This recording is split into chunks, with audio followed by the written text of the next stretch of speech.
Bom, para quem viu meu vídeo anterior, eu falei um pouco de tabagismo, gestação e restrição de crescimento. Então, hoje eu vou querer falar de restrição de crescimento. E para isso a gente separa de novo as gestantes em alguns grupos.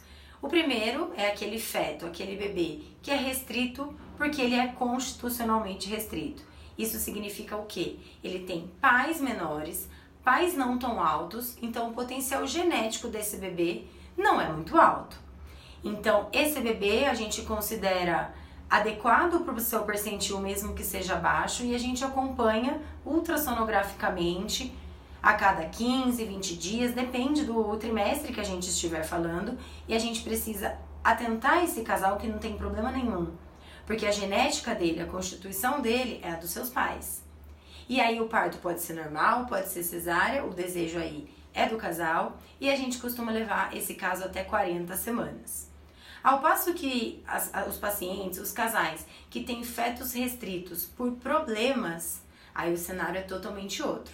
E aí a causa dessa restrição de crescimento pode ser, por exemplo, materna.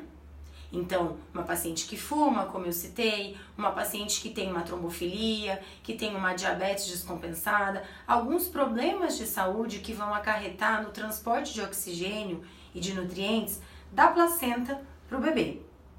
Mas também a gente pode ter uma restrição de crescimento fetal por uma malformação fetal, por exemplo. E aí a importância de realizar os morfológicos durante a gestação. Então, olha que bagunça, a gente tem vários motivos para causar restrição de crescimento. O pré-natalista tem que identificar se a causa dessa restrição é crônica, é aguda, é materna ou é fetal. Para cada uma dessas situações, existe um tipo de acompanhamento ultrassonográfico, frequência de consultas, alguns exames específicos, como a realização do Doppler, que eu citei também no vídeo do tabaco. E aí, para quem não viu, vou só fazer um adendo de que o Doppler é quando a gente avalia o fluxo de sangue, de nutrientes, de oxigênio que a placenta materna manda através do cordão e nutre esse bebê. Então, uma vez que essa placenta não está funcionando muito bem, esse bebê fica restrito, por exemplo, quando a causa é materna. Mas muitas vezes eu posso ter esse Doppler e essa placenta normal e um bebê pequeno, porque o problema era fetal.